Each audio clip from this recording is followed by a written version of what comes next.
Patriarch को अचानक क्या हो गया, ये तो हमेशा मेरी साइड लेते हैं, लेकिन आज उस लड़की के लिए इतने ज्यादा गुस्से में क्यों हैं? एल्डर मोजी पैट्रियार्च से कहते हैं, पैट्रियार्च प्लीज मुझे माफ कर दे, मुझे पता है मैंने गलत किया। पैट्रियार्च उसे कहते हैं, अच्छा ठीक है, अगर तुमने अपनी गलती को मान लिया है तो मैं इस बार इस गलती को माफ कर देता हूँ, लेकिन दोबारा ऐसा मत करना। फिर साथ ही वो उनसे कहते हैं, और रही बात इस लड़के की, इस आउटर डिसाइपल ने यहाँ पर यू हाउ को मार डाला है, मैंने ये सब कुछ खुद देखा है, लेकिन उस लड़के ने इसको पहले चैलेंज किया था और इसको जान से मारना चाहता था, तो इस लड़के ने यहाँ पर कुछ भी गलत नहीं किया, इसने अपने आप को डिफेंड करने के लिए उसको मारा है। मोजी उसे कहते हैं, लेकिन पैट्रियार्च फिर से घूर कर उसको देखते हैं, तो मोजी उसे कहते हैं, ठीक है मैं आपके डिसीजन को मान लेता हूँ। पैट्रियार्च उठकर खड़े हो जाते हैं और लिन फेंग से कहते हैं, लड़के तुम्हारा नाम क्या है? तो लिन फेंग उन्हें अपना नाम बताता है। पैट्रियार्च उसे कहते हैं, तो लिन फेंग आज के बाद तुम एक इनर डिसाइपल हो। जैसे यहाँ पर पैट्रियार्च उसका नाम पूछने के बाद उसे इनर डिसाइपल बनाते हैं, बाकी के सारे बच्चे बहुत ज्यादा शॉक हो जाते हैं और कहते हैं सभी लोग भी इनर डिसाइपल्स बने हैं, लेकिन हम सभी की रैंकिंग्स हमें चुपचाप मिल गई और किसी को पता भी नहीं चला, लेकिन इस लड़के ने यहाँ पर लाइफ एंड डेथ अरीना में ये सब कुछ करके पैट्रियार्च के सामने अपना नाम बना लिया।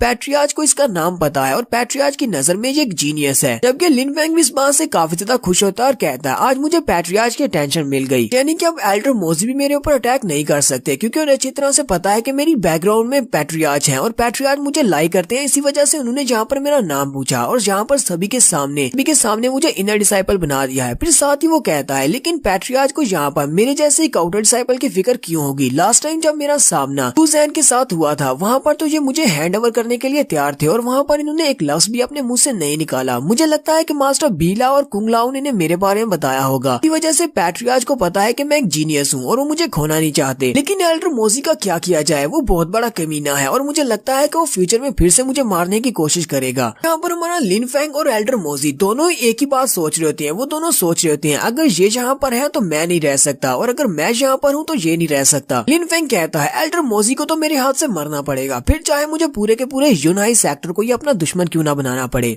तो लिन फेंग वहाँ पर मोजी की तरफ घूर घूर कर देख रहा होता है। पैट्रियार्च उसकी तरफ देखकर सोच रहे होते हैं, जरा इसकी आंखों में देखो, इसकी आंखों से देखकर ही लगता है कि ये एक दिन बहुत ही महान वॉरियर बनेगा, मुझे बस इसको अच्छे से कल्टीवेट करवाना होगा और फ्यूचर में ये हमारे यूनाई सेक्टर का एक पिलर बनेगा। पैट्रियार्च कहते हैं, लिन फेंग मुझे तुम्हारा नाम याद रहेगा, मुझे लगता है कि अब यहाँ पर किसी को भी तुम्हारा नाम नहीं भूलेगा, यहाँ पर इन सभी के सामने तुमने बहुत ही बड़ा शो क्रिएट किया है। लिन फेंग वहाँ से उतरते हुए नीचे आ जाता है। हान मैन बहुत ज्यादा खुश होता है और कहता है, तुम तो वाकई में बहुत ज्यादा स्ट्रॉन्ग हो, मुझे तो पता भी नहीं था कि तुम मुझसे इतने ज्यादा स्ट्रॉन्ग हो। और सभी लोग इसके लिए काफी ज्यादा खुश होते हैं। लिन फेंग हान मैन से कहता है, हान मैन तुम अरीना में कब जाने वाले हो? हान मैन अरीना की तरफ देखता है तो वहाँ पर कोई भी नहीं होता। हान मैन कहता है, अब वहाँ पर अरीना खाली है, लगता है कि मेरी बारी है। वो भी सीधा सीढ़ियाँ चढ़ते हुए लाइफ एंड डेथ अरीना में चला जाता है। क्योंकि सभी लोग भी काफी ज्यादा हैरान हो जाते हैं और कहते हैं, एक और बंदा लाइफ एंड डेथ अरीना में जा रहा है और लगता है कि ये भी उस लिन फेंग का दोस्त है। इसको क्या लगता है कि ये भी लिन फेंग है। तो हमारा हान मैन अरीना में जाने के बाद चिल्लाकर उन सभी से कहता है, मैं ज्यादा इनर डिसाइपल्स को नहीं जानता और ना ही किसी ने मुझे कभी ऑफेंड किया है, तो तुम में से अगर कोई भी यहाँ पर आकर मुझे चैलेंज करना चाहे तो वो आ सकता है, लेकिन उसकी कल्टीवेशन लेवल सोल लेयर के फर्स्ट लेवल पर होनी चाहिए। हमारे हान मैन ने जहाँ पर इनर डिसाइपल्स को चैलेंज किया है, वो सभी लोग इस बात से काफी ज्यादा हैरान होते हैं। तो थोड़ी देर के बाद एक डिसाइपल निकलता है, वो एक इनर डिसाइपल होता है और वो अपनी सोल लेयर के फर्स्ट लेवल पर है। वो उसे कहता है, ब्रदर मुझे मौका दो, मैं तुम्हारे साथ फाइट करूंगा। हान मैन उसे कहता है, ये तो बहुत ही अच्छी बात है, तुम्हारे साथ फाइट करके मुझे अच्छा लगेगा, मेरा नाम हान मैन है। वो लड़का उसे कहता है, मेरा नाम वैंग हैन है। हान मैन जल्दी से अपनी पावर्स को रिलीज करता है और कहता है, मुझे तुम्हारे जैसे लोग पसंद हैं जो कि चैलेंज को एक्सेप्ट करते हैं। हान मैन जैसे वहाँ पर अपनी स्ट्रेंथ को रिलीज करता है तो वो भी फोर्स की पावर को रिलीज कर रहा होता है। सामने वाला लड़का वो भी काफी ज्यादा घबरा जाता है और कहता है, ऐसा कैसे हो सकता है, ये तो यहाँ पर फोर्स की पावर को रिलीज कर रहा है।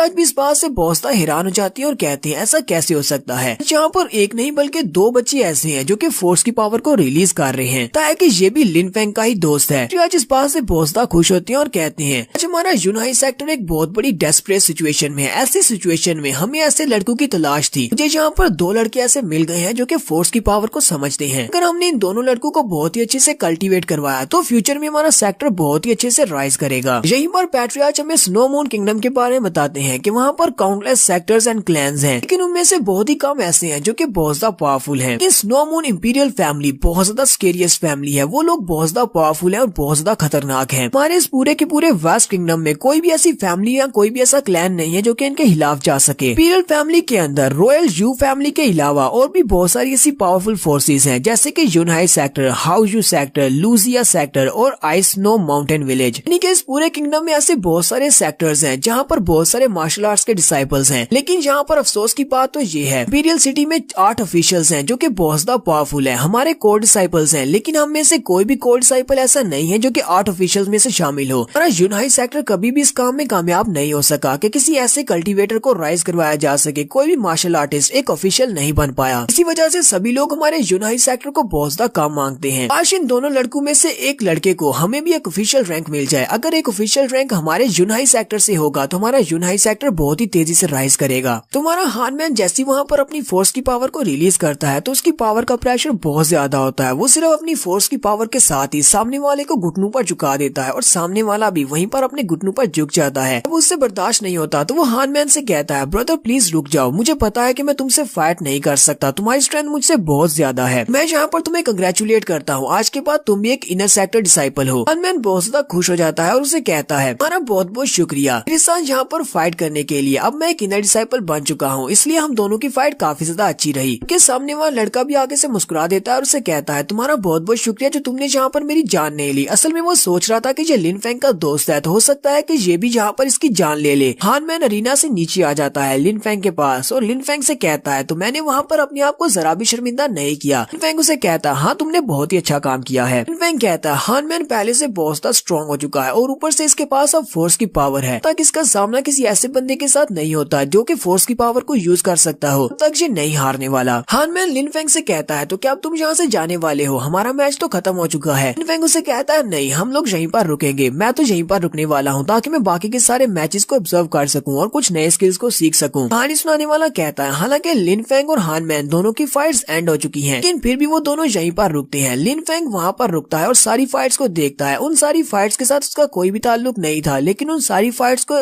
देखकर उसे सीखने को काफी कुछ मिल सकता है, इसीलिए वो वहीं पर रुकता है। तो लिन फेंग वहीं पर खड़े खड़े उन सारी फाइट्स को देखता है और उन्हीं फाइट्स को देखने के दौरान ही वो अपने आप को अपग्रेड कर लेता है, यानी लेवल अप कर लेता है। अब हमारा लिन फेंग सोल लेयर के 3rd लेवल तक पहुंच चुका है। हानमैन लिन फेंग से कहता है, मेरा टारगेट टोफू है कि मास्टर मोजी का एक एलीट डिसाइपल है। हानमैन उसे कहता है, मुझे टोफू के साथ फाइट करनी है। टोफू ने सिर्फ एक ही पंच मारते हुए एक कोर डिसाइपल को हरा दिया था, मुझे उसको हराना है। लिन फेंग यहाँ पर हमें रैंकिंग के बारे में बताता है। लिन फेंग कहता है, दूसरों को चैलेंज करने से हमें काफी कुछ हासिल होता है, हम लोग जहाँ तो हारते हैं या फिर पहले से स्ट्रॉन्ग बन जाते हैं। यहाँ पर कोर डिसाइपल्स की बात हो रही है तो कोर डिसाइपल में सबसे ज्यादा जो वीक बंदा है वो भी अपनी सोल लेयर के 4th लेवल पर है। जब हम लोग 1st लेवल पर पहुंचते हैं तो हमें इनर डिसाइपल पर सिलेक्ट किया जाता है। जब हम लोग अपने 4th लेवल पर पहुंचते हैं हमें एक कोर डिसाइपल बना दिया जाता है। जब हम लोग एक कोर डिसाइपल बन जाते हैं तो सेक्टर हमारे पर बहुत ज्यादा ध्यान देता है और हमें बहुत सारे रिसोर्सेज देता है ताकि हमें अच्छे से कल्टीवेट करवाया जा सके। लिन फेंग कहता है, लेकिन मेरा मकसद यहाँ पर कोई कोर डिसाइपल बनना नहीं है, मेरा मकसद इससे बहुत ज्यादा बड़ा है कि अगर एक कोर डिसाइपल बनने के बाद भी एल्डर मोजी जैसे लोग अपनी पावर्स को रिलीज करते हुए मुझे दबा सकते हैं तो मुझे एक कोर डिसाइपल नहीं बनना, बल्कि मुझे एल्डर मोजी से भी ज्यादा पावरफुल बनना है, इतना ज्यादा पावरफुल कि कोई भी अपनी पावर के साथ मुझे झुका ना सके। लिन फेंग हानमैन से कहता है, अब जबकि कंपटीशन खत्म हो चुका है तो मुझे लगता है कि हमें यहाँ पर कुछ नए क्लोथ्स और टोकन्स मिलने वाले हैं, हमें यहाँ पर रुककर एल्डर्स की बात सुननी चाहिए। हानमैन उसे कहता है, नहीं ऐसा कुछ भी नहीं होने वाला। इनर एल्डर्स हमारे एग्जाम्स को देख रहे थे, उन्हें पता है कि हम सभी ने एग्जाम्स को पास कर लिया है तो हमें टोकन्स और कपड़ों की जरूरत नहीं है। यहीं पर ल्यूफी वहाँ पर आती है और लिन फेंग से कहती है, लिन फेंग उसे कहता है, अब तुम्हें क्या चाहिए। वो उसे कहती है, मुझे तुमसे बात करनी है लेकिन अकेले में। वो अकेले में बात करने की बात करती है। हानमैन और लिन फेंग दोनों इस बात से बहुत ज्यादा हैरान हो जाते हैं कि आखिर इसे अकेले में क्या बात करनी है। लिन फेंग सोच रहा होता है, इसने लास्ट टाइम एल्डर मोजी से मेरी जान बचाने की कोशिश भी की थी, लेकिन इसका मतलब ये नहीं है कि हम दोनों का रिलेशन इतना स्ट्रॉन्ग है कि हम दोनों जब यहाँ पर अकेले में बात करना शुरू कर दें। लेकिन पता नहीं इसको यहाँ पर मुझसे अकेले में कौन सी बात करनी होगी, तो ये तो हम लोग नेक्स्ट एपिसोड में ही देख पाएंगे। यहीं पर एपिसोड का एंड करेंगे।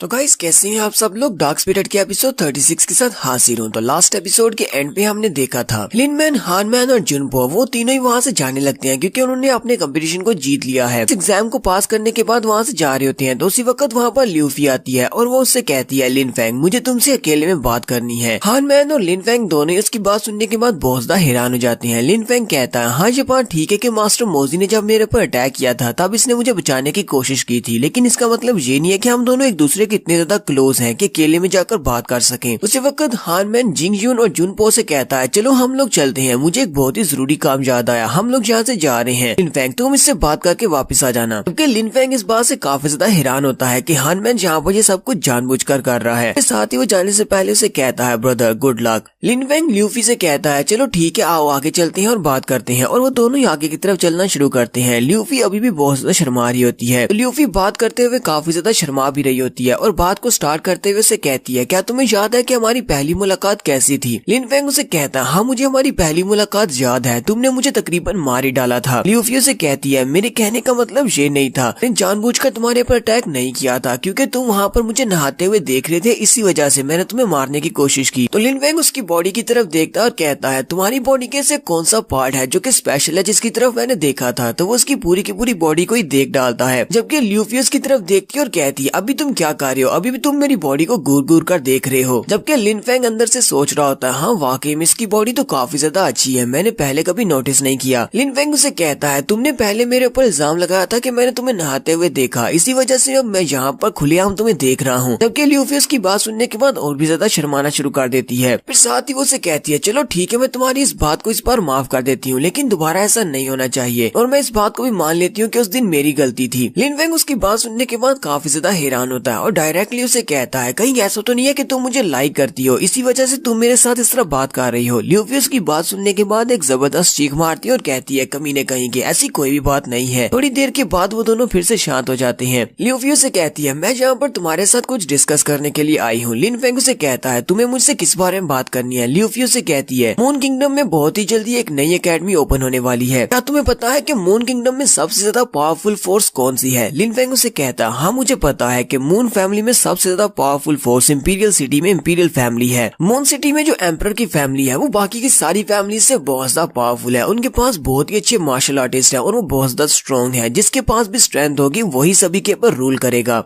ल्यूफी से कहती है तुमने बिल्कुल ठीक कहा, इंपीरियल फैमिली इस वक्त मून किंगडम में सबसे ज्यादा पावरफुल फैमिली है। हालांकि वहाँ पर बहुत सारे पावरफुल सेक्टर्स हैं, जैसे कि उनमें से एक हमारा यूनहाई सेक्टर भी है, लेकिन हमारे सेक्टर्स उनके बराबर नहीं आ सकते। इंपीरियल फैमिली फिर भी सबसे ज्यादा स्ट्रॉन्ग है। इसी वजह से हमारे किंग जू यू ने एक नई एकेडमी बनाने का फैसला किया है। वो एक नई एकेडमी जिसका नाम स्नो मून किंगडम एकेडमी रखा जाएगा। बहुत ही जल्दी ये एकेडमी ओपन करने वाले हैं और उन्होंने आसपास के जितने भी पावरफुल सेक्टर्स हैं उन सारे सेक्टर से उनके जीनियसेस को वहाँ पर भेजने के लिए कहा है। उन सारे जीनियसेस को वहाँ पर रखा जाएगा और उन्हें बेस्ट रिसोर्सेज दिए जाएंगे। जितने भी बच्चे वहाँ पर जाएंगे उन सभी को दुनिया के सबसे बेहतरीन रिसोर्सेज दिए जाएंगे, क्योंकि इंपीरियल फैमिली उनके पीछे होगी। यहाँ तक कि उस एकेडमी में सबसे बेस्ट मार्शल आर्ट्स के टीचर्स को बुलाया जाएगा ताकि वो उन सभी को ट्रेनिंग दे सके। लिनफेंग उसे कहता है तो तुम्हारी इस बात से मेरा क्या ताल्लुक है, तुम ये बात मुझे क्यों बता रही हो? ल्यूफी उसे कहती है क्या तुम्हें नहीं लगता कि तुम्हें भी वहाँ पर स्नो मून किंगडम की एकेडमी में जाना चाहिए? नई एकेडमी है, वहाँ पर जाओगे तो तुम्हें बहुत सारे रिसोर्सेज मिलेंगे और तुम्हारी कल्टीवेशन तेजी से बढ़ेगी। तुम्हें इस सब में इंटरेस्ट नहीं है? लिनफेंग उसे कहता है नहीं, मुझे इस सब में कोई भी इंटरेस्ट नहीं है, लेकिन क्या वहाँ पर तुम्हारे जैसी खूबसूरत लड़कियां भी होंगी? और इतना कहने के बाद वो आगे बढ़ जाता है। ल्यूफी काफी ज्यादा गुस्सा हो जाती है। लिनफेंग उसे कहता है तुम्हें मैं कोई बेवकूफ दिखाई देता हूँ? तुम्हें नहीं लगता कि इस तरह की एकेडमी को बनाना इतना ज्यादा सिंपल नहीं है? इंपीरियल फैमिली वाले यहाँ पर दूसरे जितने भी सेक्टर्स हैं उन सेक्टर्स से जीनियस स्टूडेंट्स को वहाँ पर लेकर जाना चाहते हैं। क्या तुम्हें लगता है कि यूनहाई सेक्टर वाले अपने जीनियस डिसाइपल को वहाँ पर जाने देंगे? ये बात तो ठीक है कि इंपीरियल फैमिली वाले बहुत ज्यादा स्ट्रॉन्ग है, लेकिन बाकी के सेक्टर्स वाले वो भी स्ट्रॉन्ग है और वो उनके सामने अपना सर नहीं झुकाने वाले। ल्यूफी उसकी बात सुनने के बाद कहती है ये बंदा हालांकि ये एक ठरकी इंसान है लेकिन फिर भी काफी ज्यादा स्मार्ट है, मैंने ऐसा सोचा नहीं था कि इसे सब के बारे में पहले से पता होगा। लेकिन साथ ही ल्यूफी कहती है इसने फिर से यहाँ पर मेरा मजाक उड़ाया है, मुझे कोई ना कोई मौका ढूंढना होगा इससे बदला लेने के लिए, मैं इसको ऐसे नहीं छोड़ सकती। तो नेक्स्ट सीन एक पीक का दिखाया जाता है जिसका नाम नाइन फ्रोस्ट पीक होता है। तो इसके बारे में बताया जाता है कि नाइन फ्रोस्ट पीक यहाँ पर सारे इनर डिसाइपल्स को आना पड़ता है। जो भी इनर डिसाइपल्स यहाँ पर नए सिलेक्ट होते हैं सभी लोग यहाँ पर आते हैं ताकि उन्हें उनके यूनिफॉर्म्स और टोकन्स मिल सके, क्योंकि यहीं पर एक दीवार है जिस दीवार के ऊपर 81 बच्चों के नाम लिखे हुए हैं। वो सारे के सारे इनर डिसाइपल्स हैं, लेकिन वो स्ट्रॉन्गेस्ट इनर डिसाइपल्स हैं। हालांकि इनर डिसाइपल्स की तादाद ज्यादा है लेकिन रैंकिंग वाले सिर्फ 81 है जिनके पास ये हक है कि वो दीवार के ऊपर अपना नाम लिख सके। और इनर डिसाइपल्स के 81 की रैंकिंग में सबसे टॉप पर जो लड़का है उसका नाम वैन रेन जैन है। तो चैन सिंह भी यहीं पर होता है, वो उसे कंग्रेचुलेट करता है। चैन सिंह तो आपको याद होगा लास्ट टाइम जब ऑफिशियल चू यहाँ पर आया था तो लिन कियान ने चैन सिंह के साथ ही फाइट की थी और इसे बड़ी बुरी तरह से हरा दिया था। तो वैन रेन के बारे में कहानी सुनाने वाला कहता है ये लड़का एक बहुत बड़ा जीनियस है, यहाँ तक कि ये कभी आउटर डिसाइपल बना ही नहीं, ये आउटर डिसाइपल बने बिना कमीना 16 साल की उम्र में डायरेक्टली सोल लेयर के साथ अपने इनर डिसाइपल के तौर पर सिलेक्ट हो गया था। इसी वजह से इसे इनर सेक्टर्स में सबसे बड़ा जीनियस कहा जाता है। तो इस वक्त ये अपनी सोल लेयर के 4th लेवल पर है, लेकिन ये अभी तक कोर डिसाइपल सिलेक्ट नहीं हुआ कि ये खुद ही कोर डिसाइपल सिलेक्ट नहीं होना चाहता, क्योंकि अगर ये यहाँ से कोर डिसाइपल सिलेक्ट होगा तो ये कोर डिसाइपल्स की रैंकिंग में सबसे लास्ट पर आएगा। इसलिए इसने कभी किसी कोर डिसाइपल को चैलेंज ही नहीं किया और ये यहाँ पर इनर डिसाइपल्स की फर्स्ट रैंकिंग पर कब से बना हुआ है। वेनरेन चेनजिंग से कहता है, चेनजिंग तुम भी काफी ज्यादा स्ट्रॉन्ग हो, तुम बस थोड़ी सी और मेहनत करो और देखना एक दिन तुम्हारा नाम भी इस दीवार के ऊपर लिखा जाएगा। चेनजिंग उसे कहता है, ब्रदर रेन तुम्हारा बहुत बहुत शुक्रिया मेरी तारीफ करने के लिए। तो रेन जल्दी से जंप करते हुए क्लिफ के ऊपर चला जाता है। वहाँ पर क्योंकि बहुत सारे नए और पुराने इनर सेक्टर के डिसाइपल्स होते हैं, वो उन सभी से कहता है, सभी लोग मेरी तरफ देखो, आज मैं तुम सभी के सामने यहाँ पर इस बात को डिक्लेयर करता हूँ कि आज के बाद ल्यूफी मेरी लड़की है। तुम में से कोई भी ल्यूफी के ऊपर अपनी नजर नहीं डालेगा, जो भी ल्यूफी की तरफ देखेगा मैं उसको मार डालूंगा। वहाँ पर कुछ इनर डिसाइपल्स आपस में बातें कर रहे होते हैं। हमने सुना था कि ब्रदर रेन को ल्यूफी में इंटरेस्ट है, लेकिन ये बात तो वाकई में सच साबित हुई। आज ब्रदर रेन ने सभी के सामने ये ऐलान भी कर दिया है। तो यहीं पर हमारा हानमैन भी खड़ा होता है। हानमैन जहाँ पर अपना टोकन लेने के लिए आया है, लेकिन वो उसकी बात सुनने के बाद गुस्सा हो जाता है और उससे कहता है, तुम्हें किसने कह दिया कि ल्यूफी तुम्हारी गर्लफ्रेंड बनेगी, क्योंकि ये फैसला तो ल्यूफी करेगी, ना कि तुम कर सकते हो। तो रेन उसकी बात सुनने के बाद कहता है, ये तो बहुत ही अच्छा हो गया, कोई तो है जो कि मेरे खिलाफ जा रहा है। और वो जल्दी से जंप करते हुए नीचे उतरता है और हमारे हानमैन के चेहरे पर एक जबरदस्त पाम मारता है, जिससे हानमैन पीछे वाली दीवार के साथ जाकर टकराता है और वो वहीं पर जख्मी होकर बैठ जाता है। ब्रदर रेन उससे कहता है, सिर्फ एक और लफ्ज अपने मुंह से निकालो और उसके बाद मैं तुम्हारी जान ले लूंगा। तो हानमैन उसे कहता है, तुम्हें लगता है कि तुम यहाँ पर इस सेक्टर के फर्स्ट रैंक पर हो, तो ये बहुत बड़ी इंप्रेसिव बात है। मेरे ब्रदर को सिर्फ 1 साल दे दो, 1 साल के बाद देखना वो तुम्हारी ये रैंकिंग भी तुमसे छीन लेगा। तो ब्रदर रेन उसे कहता है, तो मुझे अपने उस ब्रदर के बारे में बताओ कि जिसकी तुम इतनी ज्यादा तारीफ कर रहे हो। हानमैन उसे कहता है, मैं अपने उसी ब्रदर की बात कर रहा हूँ जिसका नाम लिन फेंग है और वो ल्यूफी का बॉयफ्रेंड है। मैन उसकी बात सुनने के बाद कहता है, अब ये कमीना लिन फेंग कौन है, मुझे इसके बारे में कोई तो बताओ। जिंग आगे बढ़ता है और उसे बताता है, तुम्हें याद होगा कि लिन फैमिली में कचरा था, लिन फैमिली के कचरे को लिन फेंग कहा जाता है। कुछ दिन पहले वो अपनी सोल लेयर के फर्स्ट लेवल पर पहुंचा है और उसने थोड़ी बहुत स्वर्ड स्पिरिट को भी सीख लिया है, यानी कि वो स्वर्ड फोर्स को भी रिलीज कर सकता है। अभी अभी उसने इनर सेक्टर के एग्जाम्स को पास किया है और यहीं पर आने वाला होगा। वो तुमसे फाइट करने के लायक नहीं है, अगर वो यहाँ पर आता है तो मुझे मौका देना, मैं उसके साथ फाइट करके उसको मार डालूंगा। लिन फेंग भी यहाँ पर आ जाता है और उसे कहता है, क्या वाकई में तुम मुझे मार सकते हो। तो लिन फेंग के साथ ल्यूफी भी होती है। सभी लोग इसे देखकर बहुत हैरान हो जाते हैं और कहते हैं, इस लड़के ने बिल्कुल ठीक कहा था, ल्यूफी तो वाकई में इसकी गर्लफ्रेंड है। ये दोनों एक साथ यहाँ पर आए हैं। रेन भी उन दोनों को वहाँ पर इकट्ठे देखकर बहुत ज्यादा हैरान होता है और उसे कहता है, तो क्या तुम्हारा नाम लिन फेंग है। तो लिन फेंग उसकी बात को इग्नोर करते हुए सीधा हानमैन के पास चला जाता है और उसे उठाते हुए कहता है, ब्रदर क्या तुम ठीक हो। हानमैन उसे कहता है, हाँ ये तो बस छोटे मोटे स्क्रैचेस है। लिन फेंग उसे कहता है, क्या तुम्हें ये नहीं पता कि अपने मुंह को बंद रखना चाहिए, कम से कम सामने वाले ओपोनेंट को तो देख लेना चाहिए कि वो कितना ज्यादा स्ट्रॉन्ग है। हानमैन उसे कहता है, लेकिन ये बंदा बहुत ज्यादा बदतमीज है, इसने यहाँ पर सभी के सामने कहा कि ल्यूफी उसकी गर्लफ्रेंड है। मुझसे ये बात देखी नहीं गई क्योंकि ल्यूफी तो मेरे ब्रदर की गर्लफ्रेंड है। ल्यूफी भी कह रही होती है, ये रेन तो बहुत बड़ा कमीना है, इसे शर्म भी नहीं आई ये सब कुछ कहते हुए।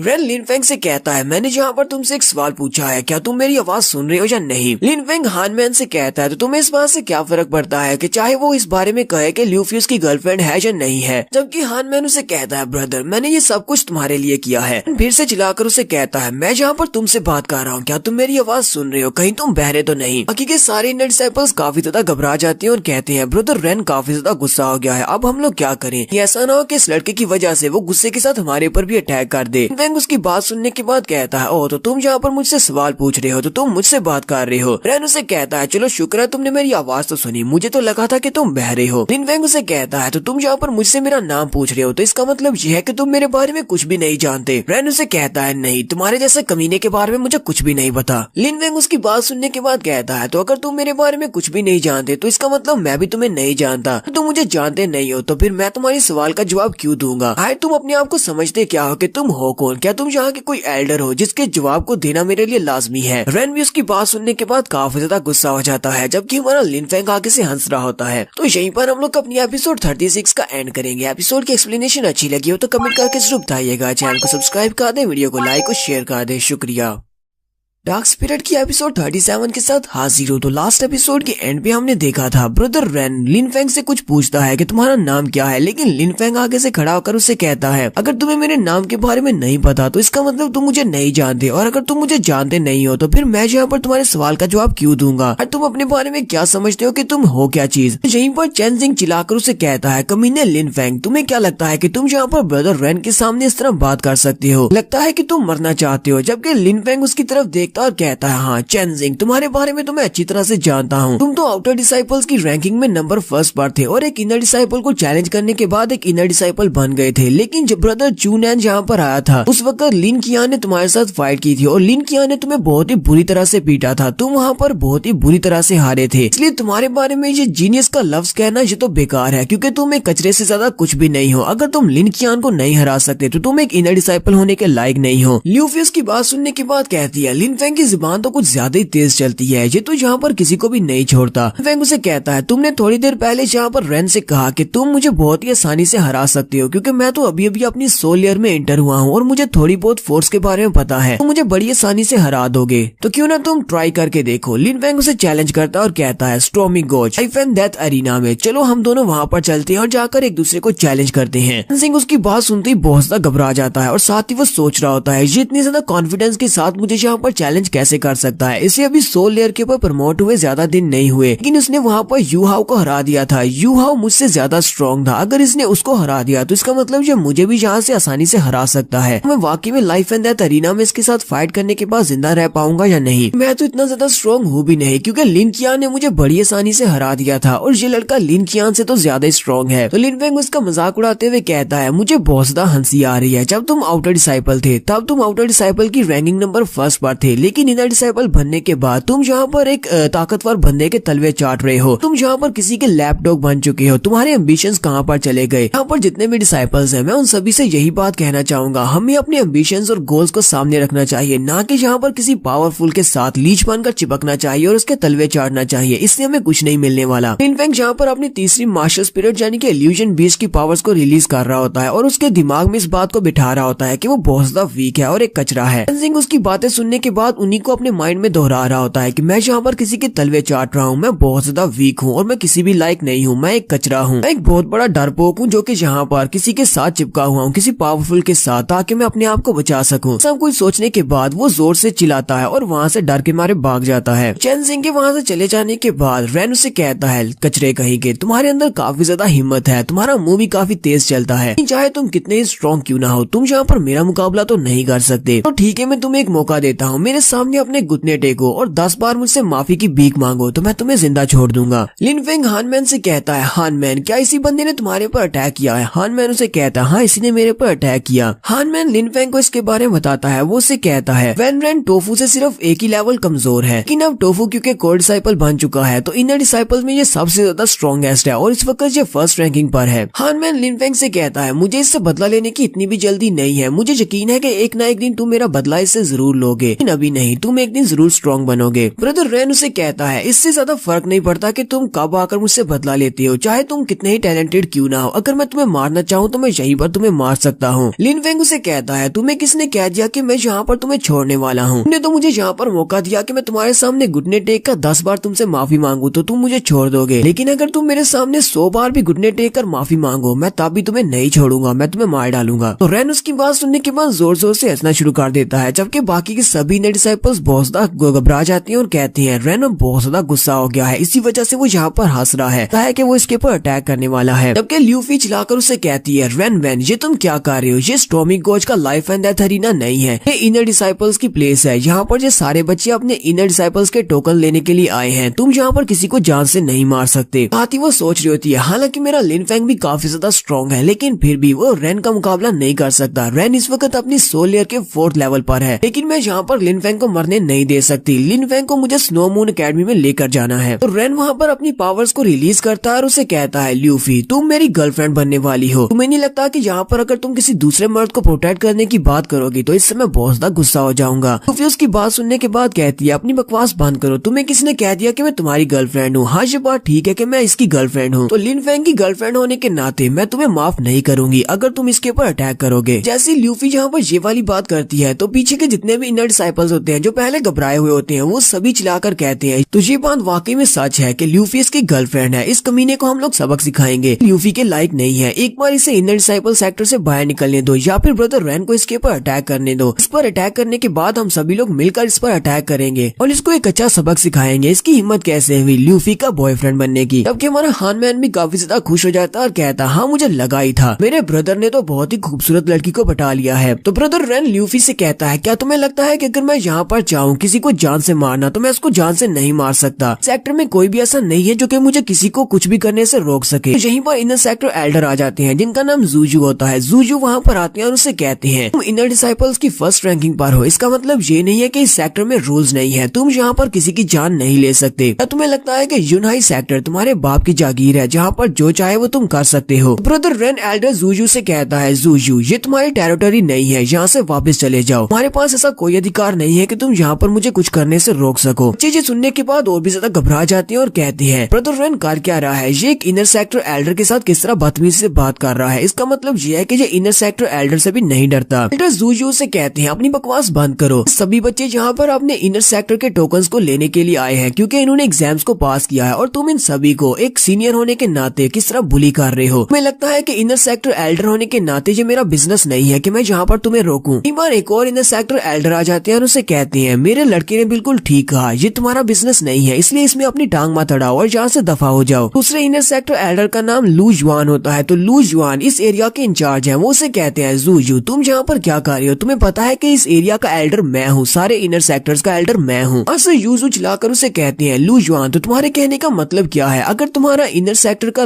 नंबर 1 लड़का यहाँ पर किसी को भी जान से मार डाले तो इस बात से कोई फर्क नहीं पड़ता और मैं यहाँ पर इसको रोक भी नहीं सकता। एल्डर लू जुआन उसे कहते हैं अगर ये सारे इनर डिसाइपल्स इतने ज्यादा वीक हैं कि वो ऊपर वाले पावरफुल बंदे के हाथों मारे जाएं, इसका मतलब तो ये है कि वो कभी इनर डिसाइपल बनने के लायक ही नहीं थे, इसलिए मुझे इनके मरने पर कोई भी अफसोस नहीं होगा। और साथ ही वो अंदर से सोच रही होती है मैं यहाँ पर ब्रदर रैन का साथ देने वाला हूँ क्योंकि रैन एक ऐसा डिसाइपल है जो कि बहुत ही जल्दी बहुत ज्यादा तरक्की हासिल करने वाला है, ऊपर से इसकी फैमिली बैकग्राउंड भी काफी ज्यादा पावरफुल है, अगर मैं इसका साथ दूंगा तो हो सकता है कि मुझे इससे कुछ फायदा हो जाए। वहाँ पर जो इनर डिसाइपल्स अपने टोकन्स लेने के लिए आए होते हैं वो सभी लोग बहुत ज्यादा घबरा जाते हैं और कहते हैं यहाँ पर ये एल्डर किस तरह की बात कर रहे हैं, हम लोग बड़ी मुश्किल से एग्जाम को पास करके यहाँ तक पहुँचे हैं, इन सभी को लगता है कि हम लोग बेकार हैं, हम लोग कचरे हैं, हम सभी को अगर यहाँ पर ऊपर वाला बंदा मार भी डाले तो इससे इनको कोई भी फर्क नहीं पड़ता, सभी लोग यहाँ पर इनर डिसाइपल बनने के लिए आए ही क्यों हैं। लिनफेंग भी उनकी बात सुनने के बाद कहता है एल्डर मैं यहाँ पर अपना इनर डिसाइपल का टोकन और अपनी यूनिफॉर्म लेने के लिए आया हूँ, क्या आप मुझे इनर डिसाइपल का टोकन देने वाले हैं या नहीं देने वाले। तो एल्डर लूजान उसकी बात सुनने के बाद कहते हैं यहाँ से दफा हो जाओ, तुम्हें कुछ भी नहीं मिलेगा। एल्डर जूजू चिल्लाकर उसे कहते हैं एल्डर लूजान जी तुम किस तरह की बकवास कर रहे हो, तुम्हारी हिम्मत कैसे हुई एक इनर डिसाइपल को जिसने एग्जाम को पास किया है और सभी एल्डर्स के सामने अपनी पावर्स को शो किया है कि वो इनर डिसाइपल बनने के लायक है, तुम उसको उसका टोकन देने की बजाय यहाँ से जाने का कह रहे हो। हमारे यूनाई सेक्टर में कुछ रूल्स हैं और तुम्हारी हिम्मत कैसे हुई उन रूल्स को तोड़ने की। लिनफेंग उनसे कहता है एल्डर जूजू शांत हो जाएं, आपने यहाँ पर ये अपनी आंखों से देख लिया, आप इस बात के गवाह रहना। लूजुआन ने यहाँ पर खुद से मुझे जाने को कहा है और मुझे मेरा टोकन नहीं दिया। लूजुआन उसे कहते हैं हाँ मैं इस बात का गवाह हूँ, यहाँ पर एल्डर ने तुम्हें टोकन नहीं दिया और तुम्हें यहाँ से जाने का कहा है। लिनफेंग उनसे कहता है एल्डर जूजू तो फिर ठीक है, आपको ज्यादा परेशान होने की जरूरत नहीं है, मैं फिलहाल के लिए यहाँ से चला जाता हूँ। ऐसी बात नहीं है कि मैं इनर डिसाइपल नहीं बनना चाहता, लेकिन ऐसी बात है कि यहाँ पर जो एल्डर है वो मुझे इनर डिसाइपल का टोकन देना नहीं चाहते, इसके बाद जो कुछ भी होगा उस सभी की कॉन्सिक्वेंसेस तो एल्डर्स को खुद ही भुगतने पड़ेंगे। साथ ही वो आगे बढ़ता है और हानमैन को उठा लेता है और कहता है हानमैन चलो यहाँ से चलते हैं। ब्रदर रैन उसे कहता है एल्डर जूजू ने आकर तुम्हें यहाँ पर प्रोटेक्ट कर दिया, लेकिन इसका मतलब ये नहीं है कि तुम हमेशा मुझसे बच पाओगे, जहाँ पर भी मुझे मौका मिलेगा मैं वहीं पर तुम्हें मार डालूंगा। लिनफेंग उसे कहता है ठीक है मैं तुम्हारा इंतजार करूंगा, जब तुम्हारा दिल चाहे चले आना। जबकि एल्डर जूजू से कहती है लूजान तुम इस बात पर बहुत ज्यादा पछताने वाले हो क्योंकि तुम्हें पता नहीं है कि ये लड़का कौन है। फिर साथ ही एल्डर जूजू भी वहाँ से चले जाते हैं। एल्डर जूजुआन रैन से कहते हैं अफसोस कि वो कचरा यहाँ से चला गया, वरना आज तुमने उसको मार देना था।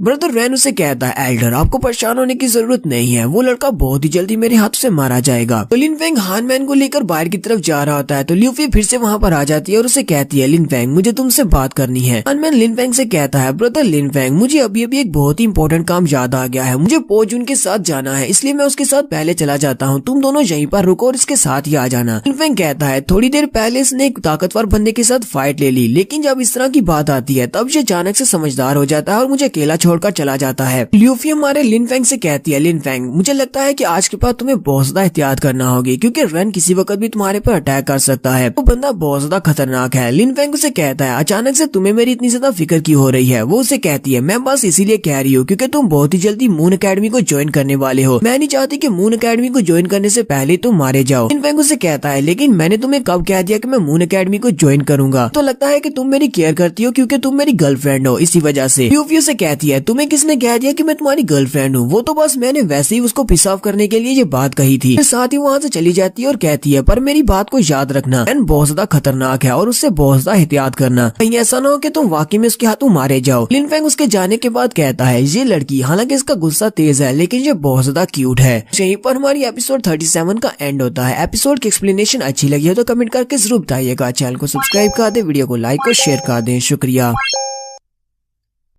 तो गाइस कैसे हैं आप सब लोग। डार्क स्पिरिट के एपिसोड 38 के साथ हाजिर हूं। तो अगर आप मेरे चैनल पर नए हैं और अभी तक चैनल को सब्सक्राइब भी नहीं किया हुआ तो जल्दी से चैनल को सब्सक्राइब कर दें, वीडियो को लाइक और शेयर कर दें। शुक्रिया। एपिसोड 38 की शुरुआत स्टॉर्मिंग कोच एरिया से होती है जहां पर एग्जाम्स का सेकंड डे होता है। तो फर्स्ट दिन के ऊपर एग्जाम जो हुए थे उसमें आउटर डिसाइपल्स ने इनर डिसाइपल्स को चैलेंज किया था। सेकंड डे है तो आज यहाँ पर जो एग्जाम्स होने वाले हैं उनमें इनर डिसाइपल्स कोर डिसाइपल्स को चैलेंज करेंगे और उस पोजीशन के लिए फाइट करेंगे। तो सभी बच्चे यहाँ पर इन फाइट्स को देखने के लिए आए हैं क्योंकि इनर डिसाइपल्स भी काफी ज्यादा स्ट्रॉन्ग है और कोर डिसाइपल्स तो उनसे बहुत ज्यादा स्ट्रॉन्ग है। यहाँ पर जो भी फाइट्स होंगी वो बहुत ज्यादा दासू होने वाली हैं। हमारा हानमैन, लिन फेंग और जुनपो वो तीनों भी यहाँ पर फाइट्स देखने के लिए आए होते हैं क्योंकि यहाँ पर कुछ भी हो सकता है। तो भी इनर डिसाइपल यहाँ पर कोर डिसाइपल को हराएगा, वो कोर डिसाइपल में अपनी रैंकिंग बना लेगा और वो पास होकर कोर डिसाइपल बन जाएगा। ये हमारे पैट्रियार्च भी वहीं पर बैठे होते हैं। पैट्रियार्च उन सभी से कहते हैं चलो ठीक है हमारे फर्स्ट राउंड को स्टार्ट किया जाए, हम लोग अपने सेकंड एग्जाम को स्टार्ट करते हैं। इस वक्त उन्हें सामने से बहुत ज्यादा प्रेशर महसूस होता है। दूर से ही आवाज आती है ब्रदर नैनगोंग चू ऑफ द हाउयू सेक्टर यहाँ पर आ रहे हैं अपने कुछ गेस्ट के साथ। तो वो सारे के सारे एल्डर्स होते हैं और बहुत ज्यादा पावरफुल होते हैं। इसी वजह से उनकी बॉडी के अंदर से बहुत ज्यादा प्रेशर रिलीज हो रहा होता है। स्पेशली वहाँ पर आइस पावर रिलीज हो रही होती है, किसी के पास आइस मास्टर स्पिरिट होती है। तो वहाँ पर एग्जाम को देखने के लिए जितने भी बच्चे खड़े होते हैं वो सभी लोग कहते हैं यहाँ पर तो व्हिर्लपूल चल रहा है, ये वाली ठंडी हवा तो बहुत ज्यादा तेज है, हमें तो ठंड लग रही है। लगता है कि उस पंछी के ऊपर जितने भी लोग हैं वो सभी के सभी बहुत ज्यादा हाई रैंक के पीपल होंगे। ये आइस स्पिरिट जिस बंदे की है उसका नाम हानजू टियान है और वो आइस स्नो माउंटेन विलेज का कैप्टन है। जैसे वो लोग उन बच्चों के ऊपर से गुजरते हैं वो सारे बच्चे कांपना शुरू कर देते हैं और कहते हैं बहुत ज्यादा ठंड है। वहीं पर एक बड़े से प्रोफाउंड रैंक के फिश पाइथन को दिखाया जाता है। एक बड़ा सा बहुत बड़ा सा मॉन्स्टर होता है और उसके ऊपर भी एक मास्टर बैठा होता है, जबकि एक बड़ी सी तलवार उड़ती हुई आती है, उसके ऊपर भी एक मास्टर होता है। यहाँ पर टोटल 4 पावरफुल मास्टर्स आए हैं। सबसे पहले हुजू सेक्टर के पैट्रियार्च को दिखाते हैं जिसका नाम चू किंग है। फिर हानजू टियान को दिखाते हैं जो कि आइस स्नो माउंटेन का पैट्रियार्च है। रॉयल प्रिंस को दिखाते हैं जो कि रॉयल प्रिंस है स्नो मून इंपीरियल फैमिली का और उसका नाम डाउन टियान लैंग है। वेंचू गेट के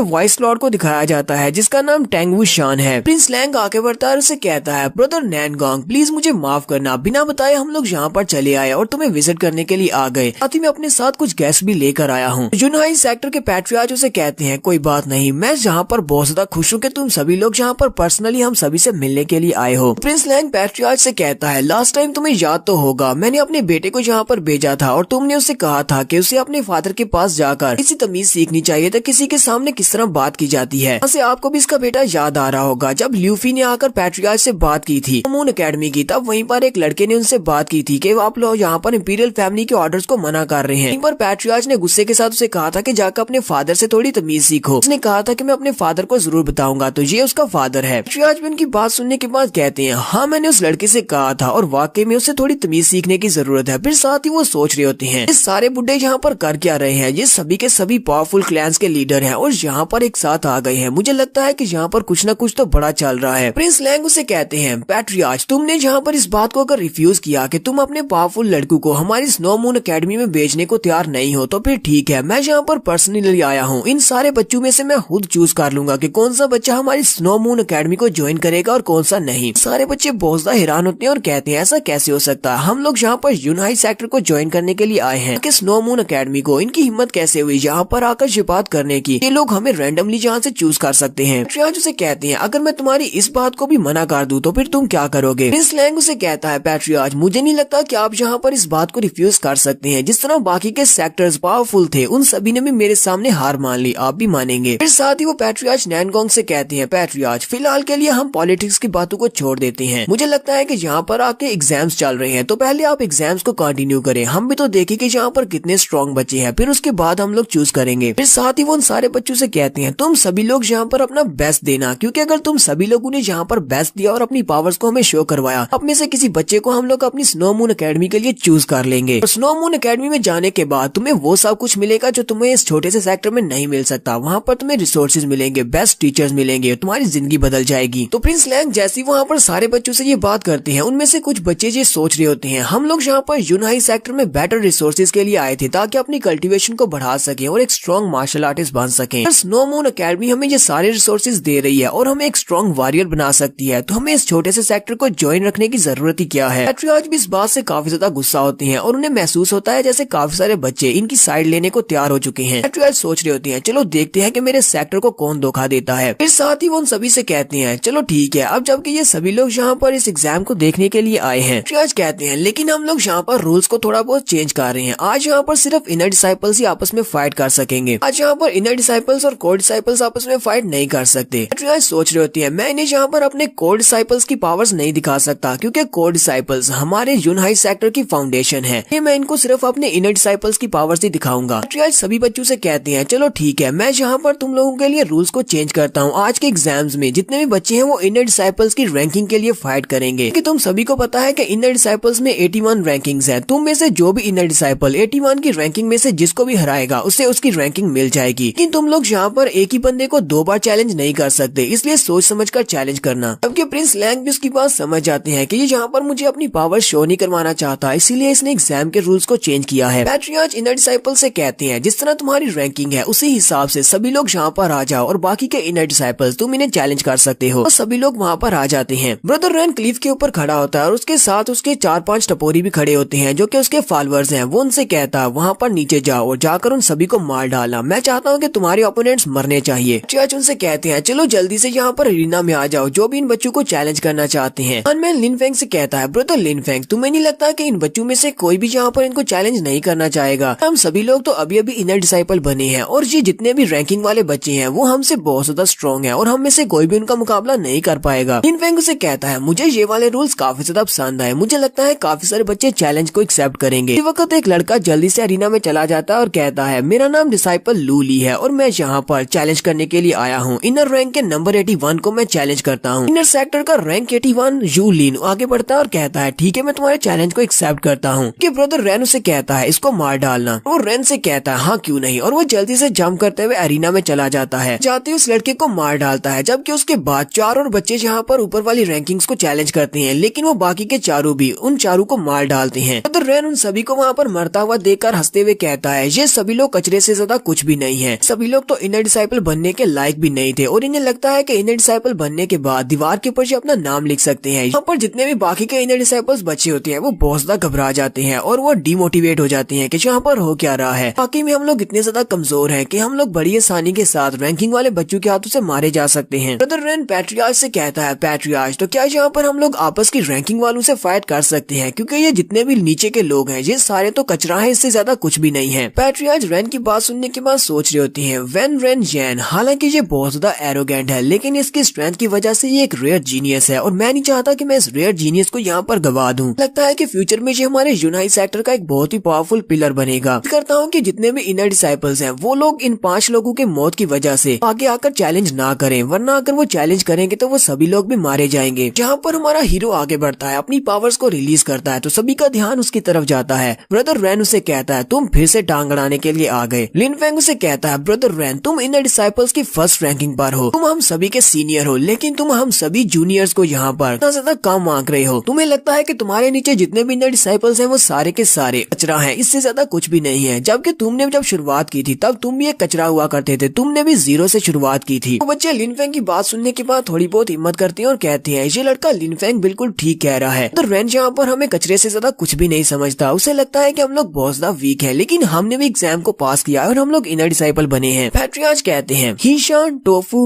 वेन रैन और लिन फेंग टियानजियान सेक्टर में ये 4 लड़के हैं जिनको मैं बहुत ज्यादा मानता हूँ कि ये बहुत बड़े जीनियस हैं और फ्यूचर में हमारे टियानजियान सेक्टर के लिए बहुत कुछ कर सकते हैं और मेरी पावरफुल फोर्सेस बन सकते हैं। हीशान एक कोर डिसाइपल है और वो इतना ज्यादा पावरफुल है कि फ्यूचर फ्यूचर में एक ऑफिशियल बन सकता है। टोफू अभी इम्प्रूव कर रहा है और वो फ्यूचर में बहुत ही पावरफुल कोड डिसाइपल बनेगा और वैन वैन बहुत ही जल्दी एक कोड डिसाइपल बनने वाला है। लिन फेंग के बारे में मास्टर बीला और कुंगलाओ को बहुत ज्यादा उम्मीदें हैं कि ये बहुत बड़ा जीनियस बन सकता है। मैं इन चारों में से किसी को भी खोना नहीं चाहता, बस ये दोनों जहाँ पर आपस में फाइट ना करें। ब्रदर रेन लिन फेंग से कहता है तुम्हारी हिम्मत कैसे हुई जहाँ पर मेरी तरफ उंगली उठाने की, जबकि तुम एक कचरे से ज्यादा कुछ भी नहीं हो। तुम तो एक इनर डिसाइपल भी नहीं हो, तुम एक आउटर डिसाइपल हो। लिन फेंग से कहता हाँ तुमने बिल्कुल ठीक कहा। ऐसे मुझे यहाँ पर तुम्हारे सामने ये सारी बातें करनी भी नहीं चाहिए क्योंकि तुम्हारा लेवल इतना ज्यादा लो है, बहुत ज्यादा घटिया इंसान हो तुम, तो मेरे लेवल के बराबर भी नहीं हो, इसलिए तुम कचरा भी नहीं हो। रेन उसकी बात सुनने के बाद गुस्सा हो जाता है और कहता है लगता है कि तुम मरना चाहते हो। लिन फेंग बातें करता हुआ सीधा लाइफ एंड डेथ अरीना के सेंटर में आ जाता है और कहता है यहाँ पर हमारे सेक्टर एग्जाम्स चल रहे हैं जहाँ पर हम सारे डिसाइपल्स आपस से हाई रैंक के वाले बंदे को चैलेंज करते हैं ताकि हम लोग उसकी पोजीशन को ले सकें। यहाँ पर हम सभी डिसाइपल्स अपनी ऑनर के लिए फाइट करते हैं। फाइट को हारने से हमें ज्यादा शर्मिंदगी नहीं होती, लेकिन तुमने यहाँ पर बहुत ही बुरा काम किया। यहाँ पर इनर डिसाइपल्स की रैंकिंग को चैलेंज करने वाले बच्चों को तुमने अपने लैकीज के हाथों से मरवा दिया। तुम एक बहुत ही घटिया इंसान हो। साथ ही लिन फेंग चिल्लाकर उसे कहता है तुम यहाँ पर सबसे ज्यादा स्ट्रॉन्गेस्ट इनर डिसाइपल हो, लेकिन फिर भी तुम अपने जूनियर डिसाइपल्स को बहुत ज्यादा कम मांग रहे हो और उन्हें जानबूझकर कचरा कह रहे हो, तुम उन्हें डिमोटिवेट कर रहे हो, तुम एक राइटियस पर्सन नहीं हो। ब्रदर रेन भी जल्दी से जंप करते हुए अरीना के सेंटर में आ जाता है और वो दोनों ही वहाँ पर अपनी पावर्स को रिलीज कर रहे होते हैं। वहाँ पर से काफी सारी एनर्जी वेव्स निकल रही होती हैं। तो यहाँ पर आगे क्या होने वाला है ये हम लोग नेक्स्ट एपिसोड में देखेंगे। यहीं पर हम लोग अपनी एपिसोड 38 का एंड करेंगे। एपिसोड की एक्सप्लेनेशन अच्छी लगी हो तो कमेंट करके जरूर बताइएगा। चैनल को सब्सक्राइब कर दें, वीडियो को लाइक और शेयर कर दें। शुक्रिया।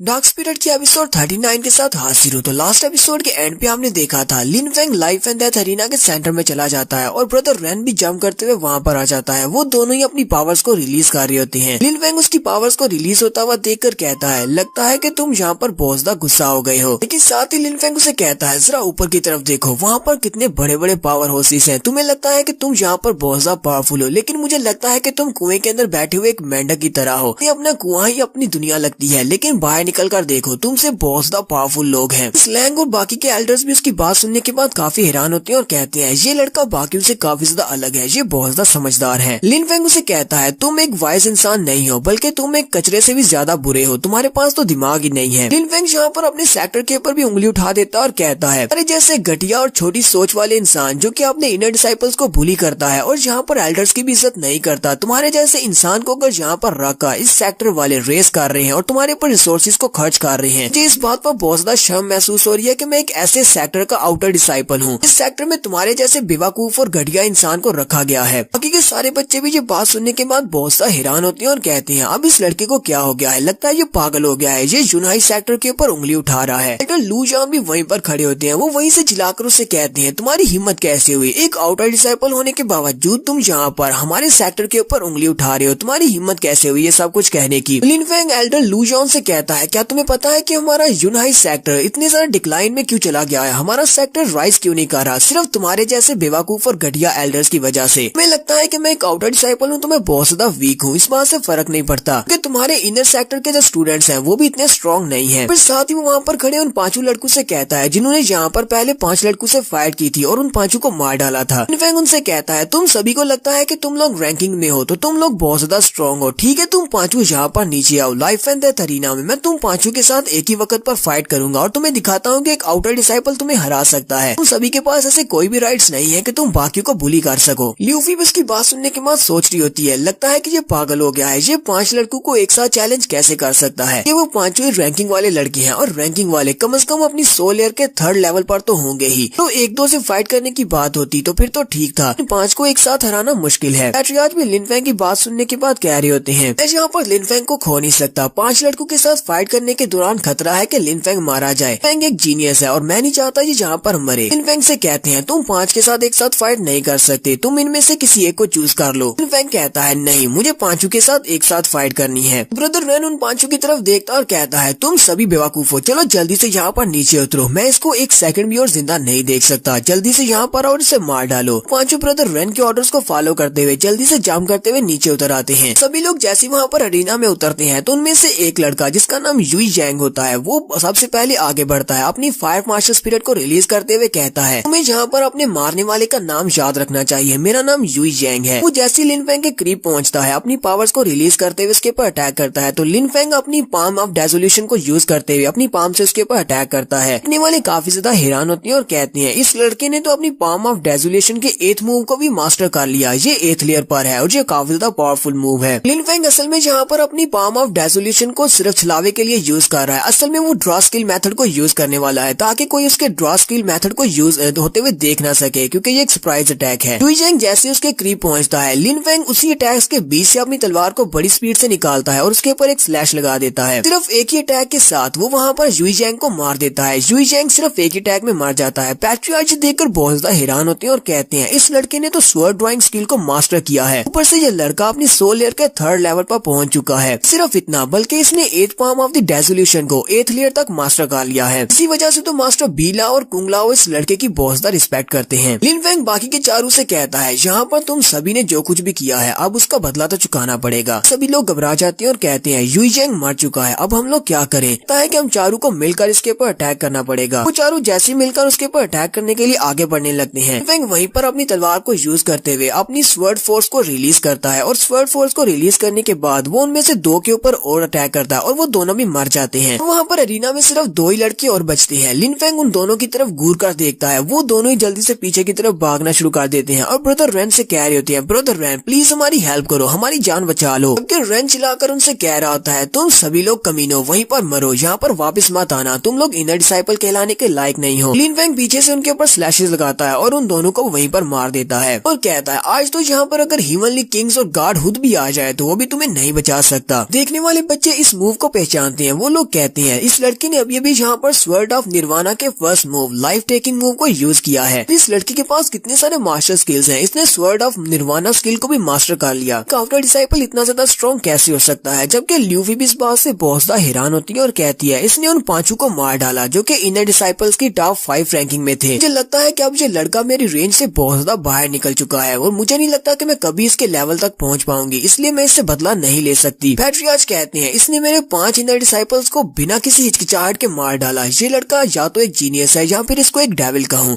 मोसी पैट्रियार्च से कहते हैं पैट्रियार्च ये बात आपने देख ली कि इसने 5 रैंक डिसाइपल्स को मार डाला। ये लड़का वाकई में एक गिफ्टेड डिसाइपल है, एक जीनियस तो है ही, लेकिन मुझे लगता है कि हमारे सेक्टर के लिए ब्लेसिंग की बजाय डिजास्टर लेकर आएगा। पैट्रियार्च एल्डर मोजी से कहते हैं एल्डर मोजी मुझे एक बात बताओ, तुम हर बार इस लड़के के खिलाफ क्यों हो जाते हो? रेन और बाकी के 5 ने जहाँ पर हमारे 5 इनर डिसाइपल्स को मार डाला उस वक्त तुमने उसके बारे में ये बात क्यों नहीं की? एल्डर मोजी से कहते हैं पैट्रियार्च हम लोग लिन फेंग को वैन रेन के साथ कंपेयर नहीं कर सकते। आपको पता है कि उसकी फैमिली बैकग्राउंड कितनी स्ट्रॉन्ग है और वैन रेन एक ट्रू जीनियस है। पैट्रियार्च से कहते हैं मुझे अच्छी तरह से पता है कि मुझे क्या करना है, इसलिए तुम शांत रहो। कि एल्डर मोजी सोच रहे होते हैं अगर हमने इस लड़के को यहाँ पर जिंदा छोड़ दिया तो फ्यूचर में ये बहुत ज्यादा स्ट्रॉन्ग हो जाएगा और स्ट्रॉन्ग बनने के बाद मेरे लिए खतरा बन सकता है, इसलिए इसे यहीं पर मारना होगा। पैट्रियार्च लिन फेंग से कहते हैं लिन फेंग तुमने यहाँ पर इस बात को साबित कर दिया कि तुम बहुत ज्यादा स्ट्रॉन्ग हो, इसलिए मैं तुम्हें अलाउ करता हूँ तुम यहाँ पर रैंकिंग की फाइट में हिस्सा ले सकते हो, लेकिन उससे पहले मैं तुमसे रिक्वेस्ट करता हूँ प्लीज यहाँ पर अपने इनर डिसाइपल के क्लोथ को पहन लो। लिन फेंग पैट्रियार्च से कहता है पैट्रियार्च ना तो मुझे आपके इनर डिसाइपल के क्लोथ चाहिए और ना ही मैं यहाँ पर रैंक डिसाइपल्स को चैलेंज करने के लिए आया हूँ। मैं तो यहाँ पर इसलिए लाइफ एंड डेथ अरीना में खड़ा होकर लोगों को बता रहा हूँ। यहाँ पर कुछ लोग हैं जो कि बहुत बड़े बेवकूफ हैं। कितने बड़े बेवकूफ है ये मैं उनको ये साबित करके दिखा रहा हूँ। लिन फेंग पैट्रियार्च से कहता है पैट्रियार्च जैसा कि मेरे नाम के साथ लगा हुआ है कि मैं एक आउटर डिसाइपल हूँ और आउटर डिसाइपल होने का मतलब होता है कि हम लोग अभी तक जुनहाई सेक्टर का हिस्सा नहीं है, तो मैं एक आउटर डिसाइपल हूँ, इसलिए मैं जब चाहे इस सेक्टर को छोड़कर जा सकता हूँ। क्या ऐसी ही बात है? पैट्रियार्च काफी ज्यादा घबरा भी जाते हैं कि ये वाकई में छोड़कर जाने वाला है। वो उसे कहते हैं हाँ ऐसी ही बात है। लिन फेंग उनसे कहता है पैट्रियार्च प्लीज मुझे माफ करना, मैंने अपना फैसला कर लिया है, मैं जुनहाई सेक्टर को छोड़कर जाने वाला हूँ। आज यहाँ पर मेरा लास्ट डे होगा। आने वाले बच्चे बहुत ज्यादा हैरान होते हैं और कहते हैं ये बच्चा यहाँ पर एक इनर डिसाइपल बनने के लायक है और बहुत ही जल्दी कोर डिसाइपल भी बन सकता है, लेकिन ये सेक्टर को छोड़कर जा रहा है। इस लैंग्वेज से कहते हैं तो मैंने नहीं सोचा था कि यहाँ पर जुनहाई सेक्टर में इतना ज्यादा डिसेंट लड़का हमें मिलेगा। तुम तो वाकई में एक बहुत ही अच्छे डिसाइपल हो और एक जीनियस भी हो। अगर तुम यहाँ पर अपने जुनहाई सेक्टर को छोड़कर जाना ही चाहते हो तो मैं तुम्हें ऑफर करता हूँ तुम हमारी होली मून अकेडमी को ज्वाइन कर लो। अगर तुम स्नो मून अकेडमी को ज्वाइन करते हो तुमसे वादा करता हूँ तुम्हें वहाँ पर सबसे बेस्ट रिसोर्सेज मिलेंगे और तुम्हें सबसे बेस्ट ट्रेन करवाया जाएगा। उसी वक्त दूसरे एल्डर हान जूटियान से कहते हैं लिन फेंग हालांकि मेरे सेक्टर के अंदर जितने भी बच्चे हैं उन सभी के पास मार्शल आर्ट स्पिरिट आइस इस टाइप की होनी चाहिए। ना ही हम लोग अपने सेक्टर से बाहर के लोगों को अपने सेक्टर में एक्सेप्ट करते हैं। लेकिन तुम्हारे लिए मेरे लिए एक ओपन ऑफर है, अगर तुम चाहो तो तुम मेरे स्नो माउंटेन विलेज सेक्टर को ज्वाइन कर सकते हो। तुम्हें वहाँ पर ना ही आउटर डिसाइपल ना ही इनर डिसाइपल बनना पड़ेगा, बल्कि मैं तुम्हें डायरेक्टली एक कोर डिसाइपल प्रमोट करूंगा। मास्टर चू किंग भी उसे कहते हैं, अगर तुम मेरे हाउस सेक्टर को ज्वाइन करते हो मैं तुम्हें वादा करता हूँ मैं तुम्हें सबसे बेस्ट रिसोर्सेज दूंगा। एल्डर मोजी इस बात से बहुत ज्यादा गुस्सा हो जाते हैं और पैट्रियार्च से कहते हैं, पैट्रियार्च मुझे लगता है कि मुझे इस लड़के को वहीं पर जाकर मार देना चाहिए, कि अगर इस लड़के ने हमारे सेक्टर को छोड़कर बाकी किसी सेक्टर को ज्वाइन कर लिया तो हमारे यूनाइट सेक्टर की इज्जत क्या रह जाएगी। पैट्रियार्च गुस्से के साथ चिल्लाकर उसे कहते हैं, तुम अपनी बकवास बंद करो। पैट्रियार्च उसके ऊपर गुस्सा होने के बाद लिन फेंग से कहते हैं, लिन फेंग 3 दिन पहले यहीं पर एग्जाम को पास करने पर मैंने तुम्हें हुता एक इनर डिसाइपल बनाया था, लेकिन तुमने अभी तक अपने इनर डिसाइपल की पोस्ट को एक्सेप्ट नहीं किया। अभी तक अपने आप को एक आउटर डिसाइपल क्यों कह रहे हो? तुम यहाँ पर यूनाइट सेक्टर को धोखा देकर जाना चाहते हो। लिन फेंग उनसे कहता है, पैट्रियार्च मैं यहाँ पर यूनाइट सेक्टर को धोखा देकर नहीं जा रहा, बल्कि आपकी यूनाइट सेक्टर ने मुझे इनर डिसाइपल के तौर पर एक्सेप्ट नहीं किया। मेरे पास तो इस बात का गवाह भी है कि आपके ही एक एल्डर ने मुझे सेक्टर से निकाला है। उन्होंने मुझे इनर डिसाइपल का टोकन और मेरे ड्रेसेस नहीं दिए। पैट्रियार्च से कहते हैं, अब इस बात का क्या मतलब है? लिन फेंग पैट्रियार्च से कहता है, लेकिन पैट्रियार्च इससे पहले मुझे आपसे एक सवाल पूछना है। मुझे एक सवाल पूछना है कि हम लोग यहाँ पर स्टार पवेलियन के अंदर जब जाते हैं तो हमें सिर्फ फर्स्ट फ्लोर के ऊपर जाना अलाउ किया जाता है, तो फर्स्ट फ्लोर के ऊपर जितने भी मार्शल आर्ट्स के स्किल रखे हुए हैं तो सारे के सारे लो लेवल के मार्शल आर्ट्स के स्किल हैं और वो बाकी की जगहों पर भी आसानी से मिल सकते हैं। इसका मतलब ये हुआ कि उन सारे मार्शल आर्ट्स के स्किल को अगर मैं सेक्टर से ले सकता हूँ तो बाहर से भी ले सकता हूँ, और मैंने यहाँ पर अपनी मेहनत करके उन स्किल्स को सीखा है। अगर ये कहा जाए कि तो अभी तक सेक्टर ने मेरे लिए कुछ भी फेवर नहीं किया, सेक्टर ने मुझे यहाँ तक कुछ भी नहीं दिया, सारे के सारे स्किल्स मैंने अपनी मेहनत से सीखे हैं। आज उसे कहते हैं, हाँ तुमने बिल्कुल ठीक कहा, तुम वो स्किल्स कहीं से भी ले सकते हो, लेकिन इसका मतलब ये नहीं है कि आउटर डिसाइपल होने के नाते हमने यहाँ पर तुम्हें मार्शल आर्ट्स के स्किल्स और फेवर्स नहीं दिए तो तुम हमारे सेक्टर को छोड़कर जा सकते हो। इसका हमने तुम्हें यहाँ पर फ्री में मार्शल आर्ट्स के स्किल प्रोवाइड तो किए, इसलिए मुझे नहीं लगता कि सिर्फ इसी वजह से तुम्हारे सेक्टर को छोड़कर जाना कोई वजह बनती है। लिन फेंग उनसे कहता है, पैट्रियार्च प्लीज मुझे अपनी बात को कंप्लीट कर लेने दें। तो वो अपनी बात को किस तरह कंप्लीट करेगा ये हम लोग नेक्स्ट एपिसोड में देखेंगे। यहीं पर हम लोग इस एपिसोड का एंड करेंगे। एपिसोड की एक्सप्लेनेशन अच्छी लगी हो तो कमेंट करके जरूर बताइएगा। चैनल को सब्सक्राइब कर दें, वीडियो को लाइक और शेयर कर दें। शुक्रिया।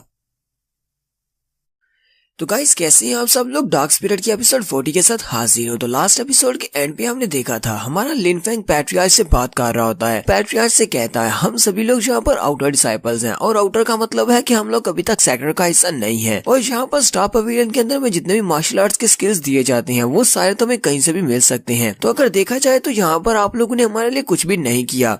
पैट्रियार्च उसे कहते हैं, हाँ ये बात बिल्कुल भी ठीक है कि हम लोगों ने तुम्हारे लिए कुछ भी नहीं किया, लेकिन फिर भी हमने तुम्हें यहाँ पर जगह दी और सेक्टर का नाम दिया। क्या तुम्हारे लिए इतना काफी नहीं है कि तुम यहाँ पर इस सेक्टर को छोड़कर जाना चाहते हो? लिन फेंग उनसे कहता है, लेकिन मेरी बात अभी कंप्लीट नहीं हुई, मुझे अपनी पूरी बात कर लेने दें।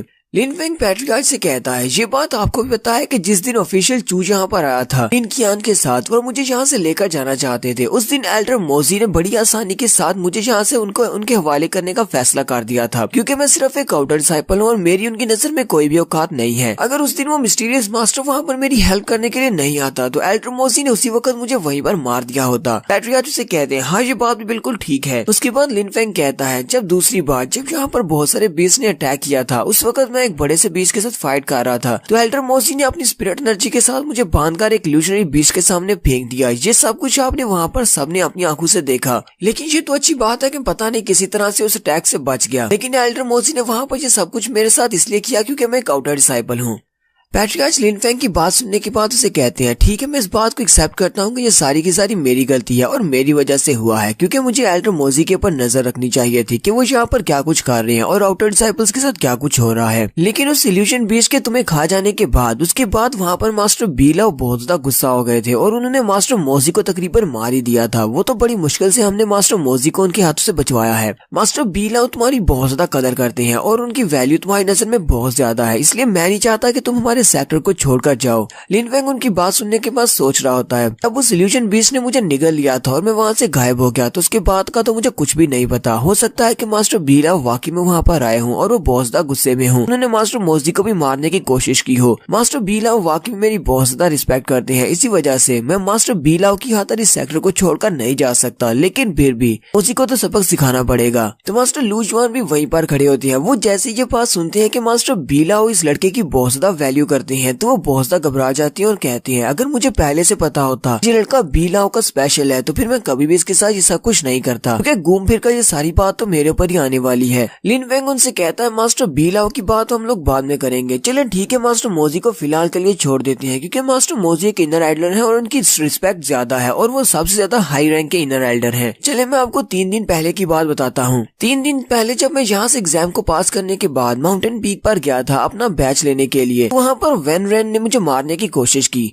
वेन रेन जैन जो कि हमारे इनर डिसाइबल के फर्स्ट रैंकिंग पर है, तो ब्रदर रेन ने जब वहाँ पर मुझे मारने की कोशिश की तो वहाँ पर एक एल्डर थे जिनका नाम लू जॉन था। लू जॉन का एक इनर एल्डर होने के नाते इनका फर्ज बनता था कि उसको रोकना, लेकिन इन्होंने उसको रोकने की बजाय उसको खुली इजाजत दे दी और उसे कहा कि वो मुझे मार सकता है और कहीं पर भी मार सकता है क्योंकि उसके पास स्ट्रेंथ है और वो हमारा नंबर 1 डिसाइबल है। उन्होंने मुझे कहा कि मैं ये डिजर्व करता हूँ क्योंकि मैं बहुत ज्यादा वीक हूँ। जब मैंने उनसे अपने बैच मांगा और साथ ही अपने इनर डिसाइपल के क्लोथ्स मांगे तो उन्होंने मुझे कहा कि दफा हो जाओ। बाकी के सारे एल्डर्स मुझे बात सुनने के बाद काफी ज्यादा हैरान होते हैं, जबकि हमारे पैट्रियार्च बहुत ज्यादा गुस्सा हो जाते हैं और कहते हैं लू जॉन क्या ये बात सच है जो भी इस लड़के ने की है? तो लू जॉन आगे से काफी ज्यादा घबरा जाते हैं। पैट्रियार्च कहते हैं तो मुझे लगता है कि तुम सभी एल्डर्स के पास काफी सारी पावर्स आ गई हैं और तुम्हारे पास ये अथॉरिटी है कि तुम किसी भी बच्चे को इनर डिसाइपल्स के बैच देने से मना कर सकते हो और उसकी जिंदगी और मौत का फैसला कर सकते हो। तुम सभी को ये बात अच्छी तरह से पता होगी कि 3 दिन पहले मैंने इस लड़के से इसका नाम पूछा था और उसके बाद इसे एक इनर डिसाइपल बनाया था। तो इसका मतलब ये हुआ कि जब ये लड़का वहाँ पर अपना इनर डिसाइपल का बैच लेने के लिए गया तो तुमने इसको दफा हो जाओ नहीं कहा बल्कि मुझे दफा हो जाओ कहा है, क्योंकि मैंने इस लड़के को वहाँ पर भेजा था।